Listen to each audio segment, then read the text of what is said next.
Il se fait tard, hein. Il se fait tard. C'est vrai que nous attendons Monsieur le Roi depuis un certain bout de temps. Effectivement. L'ex-roi. C'est vrai. Ah, Bonsoir. bonsoir. Salutations, Moment de Enchanté. ponctualité. Monsieur le Roi, enfin l'ex-roi de France, Monsieur Louis-Philippe. Ah non, je vous arrête là, chers collègues. Excusez son impolitesse. Il voulait bien entendu dire roi des Français à ne pas s'y méprendre. Salutations, mon bon monsieur.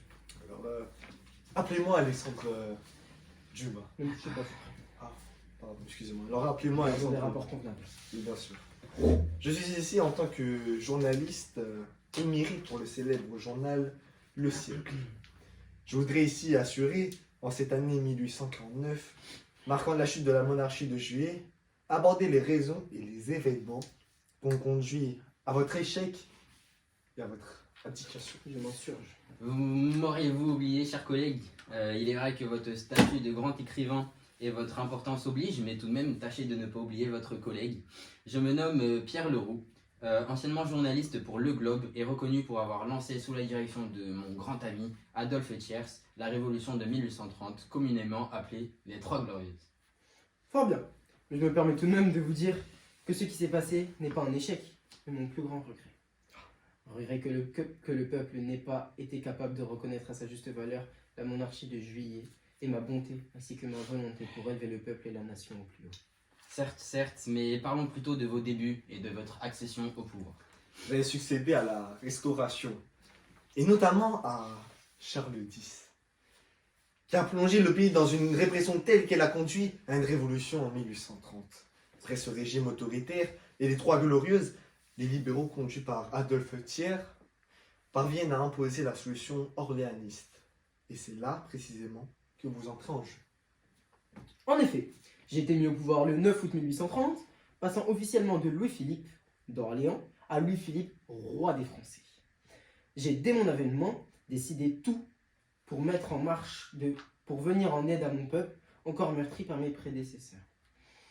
Bien que j'ai été nommé roi, même si pour autant j'ai refusé le sacre, j'ai souhaité respecter les acquis de la Révolution française, ainsi que ceux de 1814. J'ai ainsi prêté allégeance à une charte révisée, apportant un tas de réformes en faveur du peuple, qui, comme avant, avait pour objectif le compromis. J'ai renoncé au droit divin, instauré le drapeau tricolore et élargi le suffrage censitaire, toujours dans l'optique de ma politique de juste milieu. J'ai au mieux poursuivi les principes de la monarchie constitutionnelle. Cependant, ces réformes n'ont pas fait l'unanimité, si je ne m'abuse. Certes, elles ont suscité une lutte des pouvoirs entre les deux partis libéral dominants, le parti du mouvement et celui de la résistance, l'un qui approuve les réformes et l'autre qui les refuse. En effet, dès 1831, le camp de la résistance est au pouvoir, mais cela reste très contesté par leurs opposants. Et cela entraîne des manifestations dans un contexte de misère qui s'aggrave de jour en jour et qui s'exacerbe. Par la suite, cette instabilité va s'accentuer et va même vous conduire à répéter les mêmes erreurs que vos prédécesseurs. C'est-à-dire une politique trop conservatrice et répressive. Pardonnez-moi. Je vous sers. Ah oui, volontiers. Nous avons un magnifique cheminement de 1810. Oh. J'en ai un petit peu parce que c'est très fort. Très bonne liaison. Merci beaucoup. En effet, c'est fort bon. Une belle robe. C'est Fort en goût. pas trop agressif, c'est plutôt Léger. structuré, oui, voilà. Structuré entre l'acidité et le sucre. Un bon équilibre. Reprenons, s'il vous plaît. Oui, messieurs. reprenons, bien Bien sûr. évidemment. Hop. D'abord, l'attentat commis par un républicain sur votre personne en 1835, ce qui a conduit à l'adoption d'une série de lois répressives appelées les lois de septembre, qui incluent notamment le rétablissement de la censure. Vous sous-entendez que j'aurais dû me laisser faire? Effectivement. Ces lois ont servi d'exemple pour réaffirmer mon pouvoir. Vous ne retenez que le mauvais de mon passage. Mais pourtant, j'ai développé l'éducation en mettant en place une instruction exemplaire. Dès 1840, avec le soutien de Guizot et du ministère, nous avons modernisé la nation et contribué à sa prospérité économique, notamment en développant un réseau de chemins de fer. Non mais monsieur, que ce soit bien clair, nous ne vous jugeons pas du tout parce que vous défendez suite à cet Votre attentat. personne, forcément. Exactement, bien sûr. Ne vous inquiétez surtout pas, ne vous inquiétez surtout Pardonnez-moi de vous couper. Vous ne vous adressez pas à n'importe qui, alors baissez d'un ton, je vous prie. Pardonnez-nous. Poursuivez. Reprenons. Oui, on va reprendre.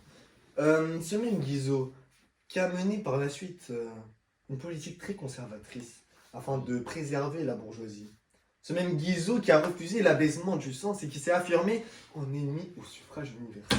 Mensonge. C'est votre intransigeance et la crise économique qui vous a amené à votre perte. Cela a conduit à une opposition ferme se réunissant secrètement durant la célèbre campagne des banquiers. Pour vous affirmer, vous avez accentué la répression proposée par Thiers, nouvellement remplaçant de Guizot. La révolution de 1848 éclate et vous êtes contraint d'abdiquer. Votre règne se finira par des barrières dans la rue, tout comme le régime précédent. Vous avez répété les erreurs de vos prédécesseurs, n'est-ce pas? La faute à qui? Le seul responsable de cette instabilité est le peuple et ses extrémistes. L'opposition n'a fait qu'attirer la haine. Je le dis la tête haute. Je suis convaincu d'avoir été le sauveur de cette nation. Non mais, attendez. Non mais attendez. Parce que là, je vais vous dire clairement les choses comme elles sont, monsieur. Vous n'avez été qu'un bobin.